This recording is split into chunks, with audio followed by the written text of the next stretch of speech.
ఒక్కసారి కొమ్మూరి గోల్డ్ కి కాల్ చేయండి. తాకట్లో ఉన్న మీ బంగారాన్ని విడిపించి మార్కెట్ ప్రైస్ కి వాళ్ళు కొనుక్కుని మిగతా డబ్బులు మీకు ఇచ్చేస్తారు. హాయ్ హలో నమస్తే, welcome to one TV. Software ఉద్యోగం అంటే సమాజంలో ఒక ప్రత్యేకమైన గుర్తింపు మాత్రమే కాకుండా లక్షల్లో జీతాలు, విలాసవంతమైన జీవితం అని చాలా మంది అనుకునేవారు. ఇంజనీరింగ్ పూర్తి చేశాం, సాఫ్ట్వేర్ కంపెనీలో జాబ్ కొట్టడమే లక్ష్యంగా యువత ప్రయత్నాలు కూడా కొనసాగించేది. కానీ ఇప్పుడు రోజు రోజుకి పరిస్థితిలో మార్పు అయితే వస్తుంది. ఏఐ రాకతో సాఫ్ట్వేర్ రంగంలో పెను మార్పులు చోటు చేసుకుంటుంది.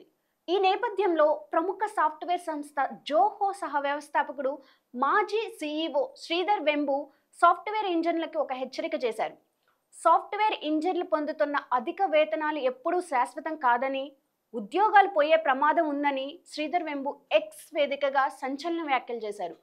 భారీ జీతాలు తమ జన్మ హక్కు అన్న భావన సాఫ్ట్వేర్ ఉద్యోగులు విడనాడాలని, మారుతున్న పరిస్థితులకు అనుగుణంగా నైపుణ్యాలు మెరుగుపరుచుకోవాలని తెలిపారు. అప్రమత్తంగా ఉండేవారే మనుగడ సాధిస్తారని పేర్కొన్నారు. ముఖ్యంగా లార్జ్ లాంగ్వేజ్ మోడల్స్, కొత్త డెవలప్మెంట్ టూల్స్ కారణంగా సాఫ్ట్వేర్ డెవలప్మెంట్ రంగంలో ఉత్పాదక విప్లవం రాబోతుందని వెంబు బాంబు పేల్చారు. ఇది అనేక సాఫ్ట్వేర్ ఉద్యోగాలను నాశనం చేయగలదని ఆయన ఆందోళన వ్యక్తం చేశారు. ఇక మొత్తానికి శ్రీధర్ వెంబు చేసిన ఈ వ్యాఖ్యలు సాఫ్ట్వేర్ ఇంజనీర్లో కొత్త కలవరం సృష్టించాయనే చెప్పొచ్చు.